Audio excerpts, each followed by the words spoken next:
안녕하세요. 백상호 목사입니다. 오늘도 날씨가 몹시 쌀쌀합니다. 아마도 이번 한 주간 겨울스러운 날씨가 계속되지 않을까 생각이 됩니다. 오늘은 1월 5일 화요일 아침입니다. 오늘 주신 하나님의 말씀은 누가복음 2장 21절부터 40절까지 말씀입니다. 오늘 본문의 내용은 그리스도가 탄생하시고 나서 예수님의 부모님이 성전에 낳은 지 8일 만에 아이를 데리고 올라가서 정결 예식을 행할 때 벌어진 일을 다루고 있습니다. 예수님의 부모님이 아이인 예수님을 데리고 성전에 올라갔을 때 많은 사람이 있었을 것입니다. 그 중에 제사장도 있었을 것이고 정결 예식을 함께 도왔던 많은 레위인도 있었을 것이고 당시 성전을 방문했던 경건한 많은 사람들도 성전 안에 있었을 것입니다. 뿐만 아니라 당시에 정치 지도자들과 많은 종교 지도자들도 있었습니다. 그들 중에 적지 않은 사람들이 경건하고 하나님을 잘 믿는 사람이었습니다. 그러나 그들 중 누구도 이 땅에 오신 하나님, 그리스도, 메시아를 알아보는 사람은 없었습니다. 아무도 그리스도를 알아차리지 못하였습니다. 그러나 오늘 본문에는 두 사람이 그리스도를 알아보고 하나님의 행하심을 찬양하며 주님을 영접한 내용을 다루고 있는데요. 이 사람들은 누구이며 어떻게 이들은 이 땅에 오신 그리스도를 알아볼 수 있었을까? 이 알아본 사람들의 특징이 무엇인가?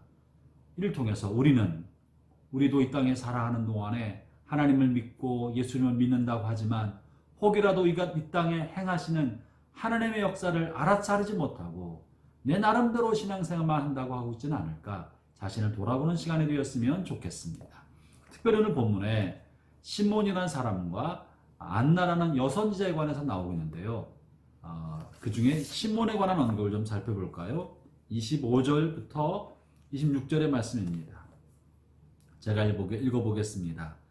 예루살렘에 시몬이라는 사람이 있으니 이 사람은 의롭고 경건하여 이스라엘의 위로를 기다리는 자라. 성령이 그 위에 계시더라.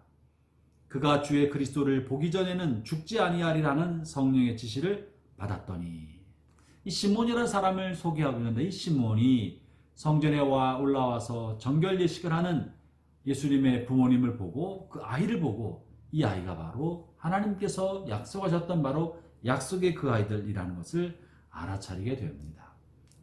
이 시몬은 그럼 어떤 사람이었습니까? 본문의 묘사에 의하면 그는 의롭고 경건하였다고 말합니다. 그런 말씀에 따라 의로운 삶을 살았고 하나님을 경외하는 경건한 삶을 살았습니다. 사랑하는 형제자매 여러분, 우리의 삶이 기본적으로 의로운 삶, 경건한 삶, 말씀의 토대를 한 진실한 삶을 살아야 합니다. 이것이 신앙의 기본입니다. 이 신앙의 기본은 의롭고 진실하며 깨끗하고 말씀대로 살아가는 삶이 첫 번째입니다. 그리고 나서 두 번째, 시몬에서 뭐라고 묘사하느냐면 이스라엘의 위로를 기다리는 자라라고 말합니다. 이 말의 의미는 당시 이스라엘은 로마 제국의 압제 아래에 있었습니다. 그들은 이방인의 통치 아래에 있으면서 다윗의 왕국, 메시아를 통한 다윗의 왕국이 되기를 소망하는 마음을 가지고 있었습니다. 오랫동안 이방인의 압제 아래에 있었던 이스라엘 사람들은 성경의 약속 그대로 다시 다윗의 자손이 이 땅을 회복시켜 주시기를, 그것은 이스라엘의 위로라고 표현하는 것이죠. 이것을 소망했다고 말하는 것입니다. 다시 말하면 구약 성경에서 약속한 하나님의 약속이 이루어지기를 바랬던 것입니다. 오늘날 이것은 무엇을 말하겠습니까? 예수님께서 이 땅에서 승천하시면서 다시 오실 것이라고 약속하셨습니다. 그리스도가 다시 오면 이 땅에 하나님의 나라가 이 땅에 이루어지게 될 것입니다. 오늘 우리는 분주하고 바쁜 많은 일상을 살아가지만 예수님의 다시 오심을 사모해야 합니다. 기다려야 합니다. 그것이 말세를 살아가는 모든 성도들이 마땅히 행할 바인 것입니다. 많은 사람들이 하나님을 믿고 예수 믿는다고 열심히 신앙생활을 하지만 오늘 주님이 찾으신 사람은 이 마지막 때 그리스도가 다시 오실 것을 확신하고 그분의 오심을 악마하고 사모하는 사람, 이것이 이런 사람이 어찌 보면 이 마지막 때 하나님이 찾으신 사람이요 이 땅에 행하신 하나님의 모습을 발견해 준 사람이 될 것입니다. 그러나 세 번째, 시몬에 관해 묘사하고 있는 내용은요, 성령이 그 위에 계시더라 하는 내용입니다. 성령이 머물러 있던 사람입니다.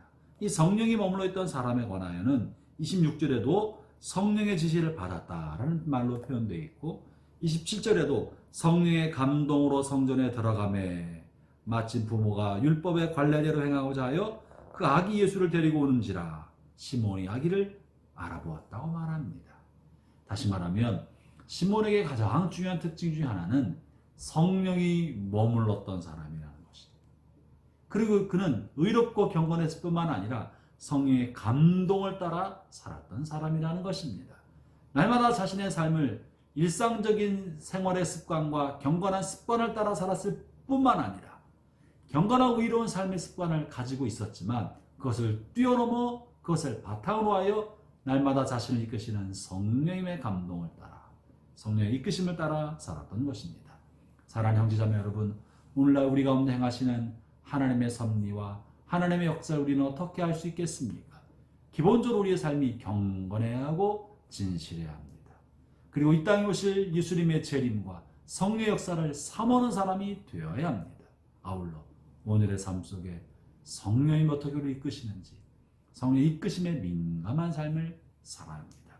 형제자매 여러분, 우리 영혼의 촉각을 주님을 향해 세웁시다. 영적인 촉각을 성령을 향해 세워서 우리가 우리에게 어떻게 말씀하시기 원하시는지, 무엇을 하길 원하시는지, 내가 사람을 만날 때 어떤 일인지 하려 할 때마다 주의 뜻이 무엇인지 민감하게 알아차리고 주님에게 묻고 주님의 이끄심을 구하면서 살아가는 사람, 그런 사람이 오늘 땅에 행하시는 하나님의 놀라운 일을 알아차리는 사람이 되는 것입니다. 형제자매 여러분, 오늘 하루 사는 동안에도 성령이 머무는 삶을 살고 성령의 이끄심을 따라 오늘 하루 살아가는 하나님의 은혜가 넘치시기를 바랍니다. 기도하겠습니다. 하나님 아버지 감사합니다. 많은 사람들이 예수님이 살아계셨을 때 그 곁에 있었고, 어린 예수님이 성전에 올라오셨을 때 많은 사람이 그 곁에 있었지만 오직 시몬과 안나만 주님을 알아볼 수 있었습니다. 오늘 우리도 우리 곁에 행하시는 성령님의 이끄심과 하나님의 행하심을 알아차릴 수 있도록 우리가 성령의 감동을 따라 살게 하여 주시고, 의롭고 경건하며 주님의 오심을 사모하고 주님의 성령의 이끄심 받는 삶을 살아가도록 주여 도와 주옵소서. 오늘의 모든 일관을 주님께 부탁드리며 예수님 이름으로 기도합니다.